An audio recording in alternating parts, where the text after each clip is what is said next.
अस्सलामु अलैकुम नाज़रीन। प्यारे नाज़रीन, अज़ान देने पर आने वाला सैलाब वहीं पर रुक गया। कुदरत का ये मौजिज़ा कब और कैसे पेश आया, ये जानने के लिए इस वीडियो को आखिर तक ज़रूर देखिएगा। प्यारे नाज़रीन, जैसा कि आप जान रहे हैं कि इस वक्त में सैलाब ने हर तरफ तबाही मचा रखी है। बारिशों की वजह से मुँहज़ोर सैलाबी रेले आबादियों को निस्तो नाबूद कर रहे हैं। मकान, सड़कें, पुल और दीगर मुसलसल तबाही से दो चार हैं। कई इलाके दरिया का मंजर पेश करने लगे हैं। कई सारे लोग घर से बेघर हो गए हैं और हज़ारों ख़ानदान दरबदर हो चुके हैं। कई मुतासिरा घरानों को अभी तक टेंट और राशन मुहैया नहीं किया जा सका, जिससे अंदाज़ा लगाया जा सकता है अवाम कितनी मुश्किलात का शिकार है। सैलाबी रेला जिस इलाके का रुख करता है वहाँ सिर्फ़ और सिर्फ तबाही होती है। यही वजह है कि ये पूरा आफत से बचाव की दुआएं मांग रहा है। घरों से लेकर मस्जिदों तक यही सदाएं गूंज रही हैं कि ए हमारे रब, हम पर इतना बोझ ना डाल, अपने प्यारे हबीब सल्लल्लाहु अलैहि वसल्लम के सदके हम पर से ये अजाब हटा ले। इस सिलसिले में एक ऐसा मौजिज़ा भी पेश आया जिसे सुनकर हर कोई अश अश कर उठेगा। ये मौजिज़ा पाकिस्तान के मारूफ शहर कराची में पेश आया और कराची पाकिस्तान का वो शहर है जहाँ सैलाब की वार्निंग जारी हो चुकी है और कराची का एक हिस्सा इससे मुतासिर भी हुआ है। पिछले कुछ दिनों में साइंटिस्ट के द्वारा ये बात बताया गया था कि आने वाले दिनों में कराची के साहिल पर तूफ़ान के साथ साथ सैलाब भी आ सकता है।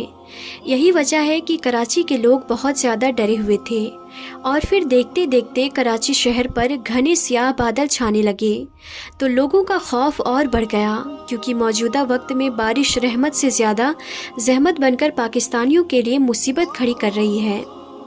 इसके अलावा कराची के समंदर में अजीबो गरीब लहरें भी उठती हुई महसूस हुई। ये सुनते ही एक अब्दुल्ला नामी आदमी ने साहिल समंदर पर बनी एक ऊंची इमारत पर खड़े होकर आवाज़ें बुलंद अजान देना शुरू कर दी। लोगों ने ये मौजिज़ा अपनी आंखों से देखा कि अब्दुल्ला नामी शख्स के अजान देने के साथ साथ कराची का साहिल पुरसुकून होता चला गया और उसमें तूफ़ानी ख़त्म हो गई। इस जिंदा मौजिज़े को देखते हुए सभी लोग अल्लाह अकबर पुकारने लगे। जब ये मौजिज़ा कराची के दीगर अफराद तक पहुंचा तो उन्होंने भी अपने इलाकों में अज़ानें देना शुरू कर दी ताकि सैलाब का अज़ाब टल सके। प्यारे नाज़रीन, ज़्यादातर लोग ये बात पेश करते हैं कि नमाज के बुलावे के अलावा अज़ान देना दुरुस्त नहीं, उसकी कोई रिवायत नहीं मिलती। हालांकि ये बिल्कुल गलत है। अज़ान अपने अंदर कई फजीलत समेटे हुए है और ये अल्लाह के बंदों को अपने रब की तरफ बुलाती है। अज़ान की शुरुआत बजाते खुद एक दिलचस्प अमल है।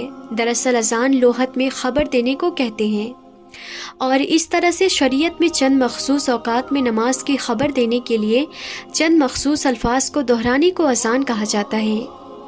प्यारे नाज़रीन, अज़ान की शुरुआत कुछ इस तरह से हुआ कि आज से तकरीबन 1400 साल पहले मक्का शरीफ में बहुत ही कम मुसलमान हुए थे।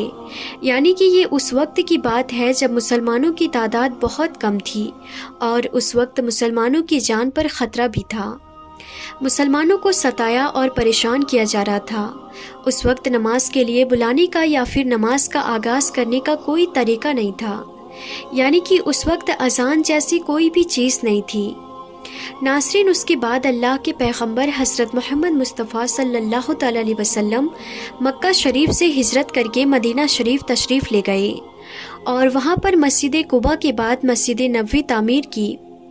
नाज़रीन, उसके बाद यानी कि हुज़ूर सल्लल्लाहु अलैहि वसल्लम की हिजरत के एक साल के बाद अरब में मुसलमानों की तादाद बढ़ने लगी और जमात के नमाज के लिए अल-सलातुल जामिया की आवाज़ को ज़ोर ज़ोर से पुकारा जाने लगा।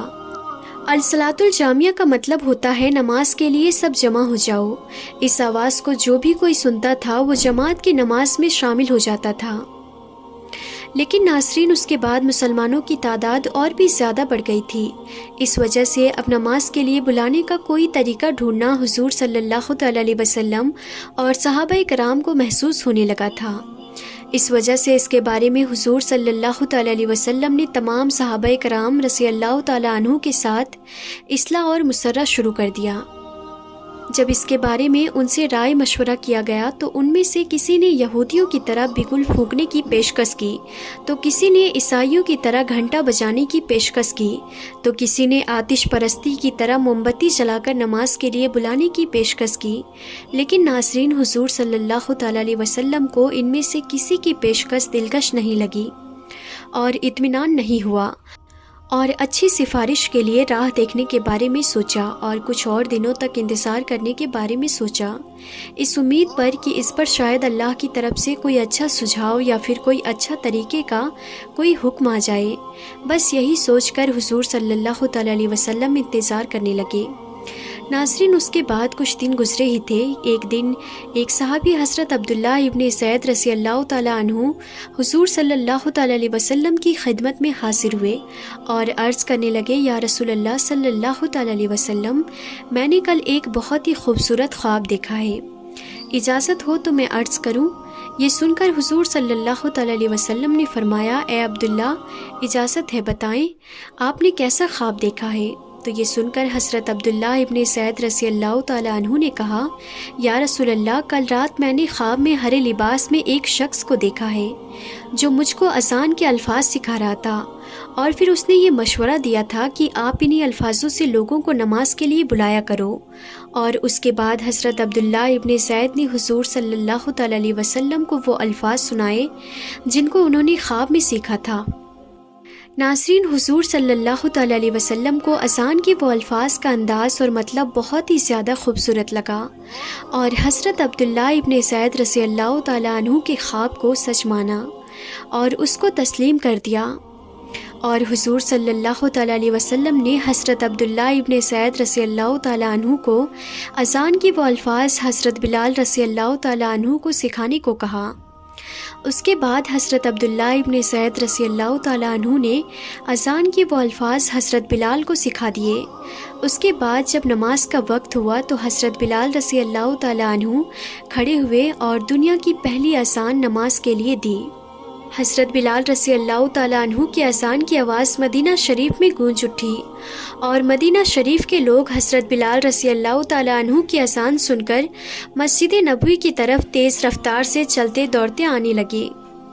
ناظرین، اس کے بعد جب اذان کے وہ الفاظ حضرت عمر ابن خطاب رضی اللہ تعالیٰ عنہ نے سنا تو وہ بھی حضور صلی اللہ تعالیٰ علیہ وسلم کے پاس آئے اور کہنے لگے، یا رسول اللہ صلی اللہ تعالیٰ علیہ وسلم، کل رات مجھے بھی خواب میں یہی الفاظ فرشتے نے سکھائی تھی۔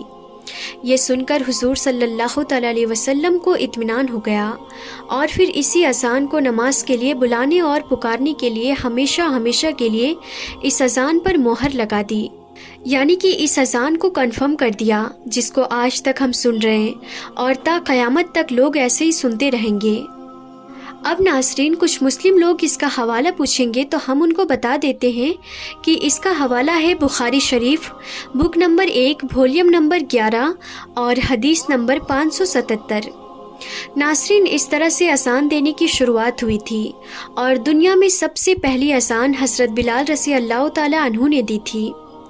آج ہم جس اذان کو مسجدوں سے سنتے ہیں وہ اذان اللہ کی طرف سے بھیجی گئی اذان ہے، اسی لیے اذان کے وقت ادب سے چپ رہنا، اس کی تعظیم کرنا، اس کو غور سے سننا اور اس کا جواب دینا لازمی ہے۔